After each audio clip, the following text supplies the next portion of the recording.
がここにいるうちの本物のスクールスポーツのために行こうぜベイビーバンこの国は気をつけて、現実になることがありますからね。Alright, so we're going to go ahead and continue the long-standing tradition of covering Japanese boxing here on True School Sports. True School Sports, the #1 source of Japanese boxing in America. From an American, arigato gozaimasu. Thank you guys for tuning in. And ayete okata, nice to see everybody again, showing that love, showing that passion that I'm sure we all have for the sport of boxing. Now, we're going to talk about Japan's favorite boxing son, Naoya Monster Inoue. We've been talking about him for a decade here on True School Sports, so let's keep that tradition going. He's got a fight coming up. You guys can save the date. September the 14th. It'll be the third fight of the year for the Monster, and it's an interesting fight. I would definitely say, obviously I want to see Inoue more than anything be at featherweight or fight Junta Nakatani. But if we're looking at his last 3-4 fights, if we're talking about ever comparing this fight to Cardenas or the fight against TJ Doheny or even Sam Goodman when it was initially announced, or even Yi Jun Kim when he was the replacement, I would say this is probably the most interesting fight that the Monster has been in since Luis Neri. I'll give him that much. Because it's a rivalry fight. This fighter's talked a lot. This fighter actually does have a great amateur background.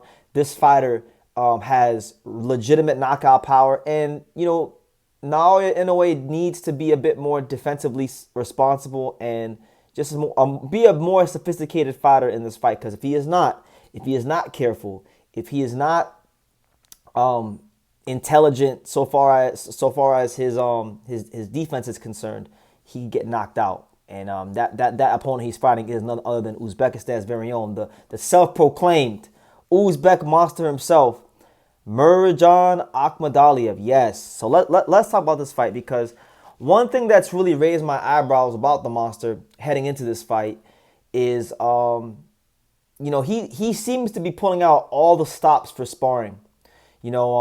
Recently he's been sparring with the likes of super bantamweight top contender and hard punching southpaw himself, Subaru Murata.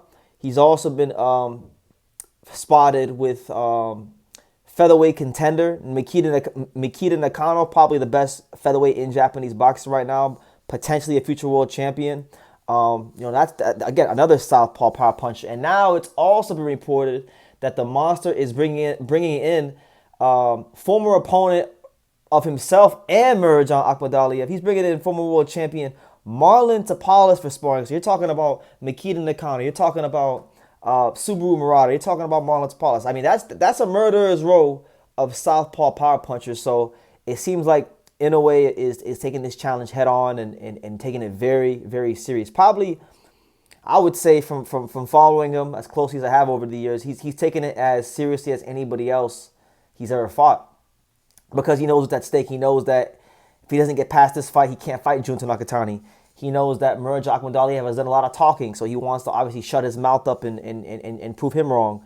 And he also knows that he's one of, if not the best fighter in the world, depending on who you talk to. So everybody who fights the Monster, there's always a big target on his back, because who doesn't want to be that person that beats Naoya Inoue and goes down as a legend in the sport? Because whoever does beat Naoya Inoue is going to go down as someone really special in boxing history. There's no doubt about it, because he's someone special in boxing history. So let's break down each of the three sparring partners, because I want to talk about why I think he brought all these guys in. So all three sparring partners have one thing in common.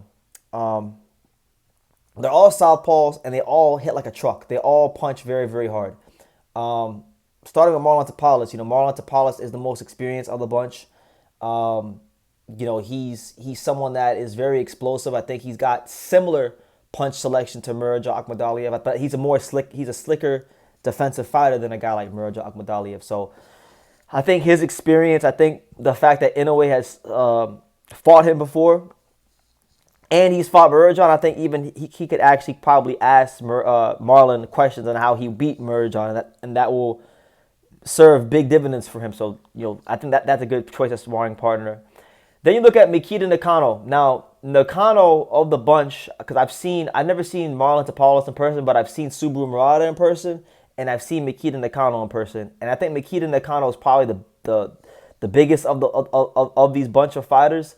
I think he's got the physical size, the power, the explosiveness that's going to really mimic what Merjan brings to the ring. So I think he's a good selection in that regard. And, you know, Subaru's going to bring a little bit of that as well. I don't think Subaru Murata is quite as experienced as a guy like Nakano, but he's still bringing a very similar look. So when you talk about those three guys, sparring those three guys in a training camp, that sounds like a tough training camp. So, hey, this is why Naoya Inoue is who he is, people.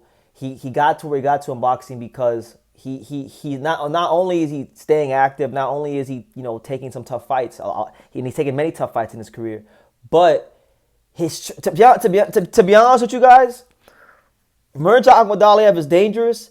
But if I gotta go in the ring every day for 2 weeks, or not every day, but if multiple times every week for an 8 week period, if I gotta go in there, I gotta spar Mikito Nakano, I gotta spar Marlon Tapales, I gotta spar Subaru Murata back to back to back.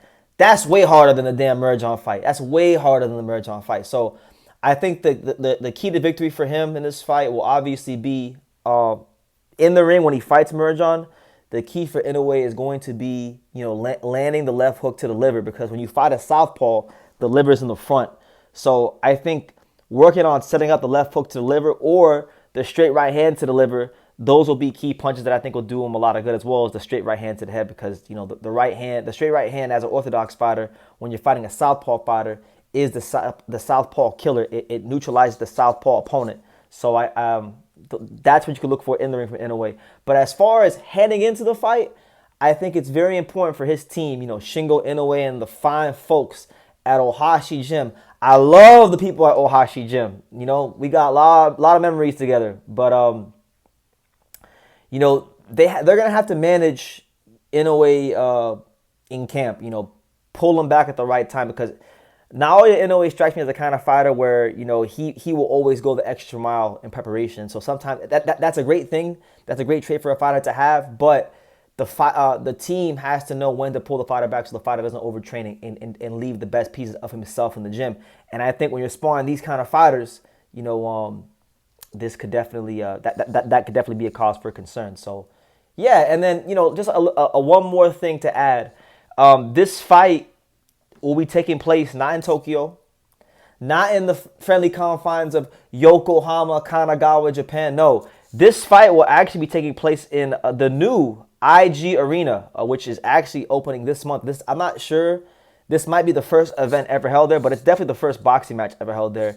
Naoya Inoue will actually be fighting in Nagoya, Japan, which, you know, for those who don't know geography about Japan, you know, like Tokyo, like Nagoya is right in between Tokyo and Osaka. So Tokyo will be here, Osaka be way up here, and Nagoya will be like right here. From all my time following Inoue, I could be wrong, but I don't remember him fighting in Nagoya. You know, I was reading a tweet from my boy Talkers on Twitter. Shout out to Talkers. He stated that this will be Inoue's first fight in Japan to take place outside of the Tokyo metropolitan area. So yeah, that sounds about right, because most of the time when Inoue does fight in Japan, he normally fights in Tokyo. He normally fights in Yokohama. Tokyo and Yokohama is basically neighbors. So this is a special occasion for the Japanese people, because, you know, Inoue, when he fights in Japan, is normally always in Tokyo. So if you're in the Nagoya area, you know, don't want to miss out on this. This might be your only chance to see the monster fight live. So definitely go get your tickets, and should be a good fight. You know, Merjan's going to come to fight. He's a dangerous opponent. And yeah, shout out to Inoue, man. I like when I see a fighter pulling out all the stops to prepare for a tough fight. So let me know what you guys think. What do you guys think about Inoue's choice of sparring partners? You know, Marlon Tapales, Mikito Nakano, and Subaru Murata. Leave your comments down below. Make sure you guys take the time to subscribe. And like I say in every single one of these videos, you can love me or you can hate me, but I'm just a kid from Dania. So until next time, take care, guys.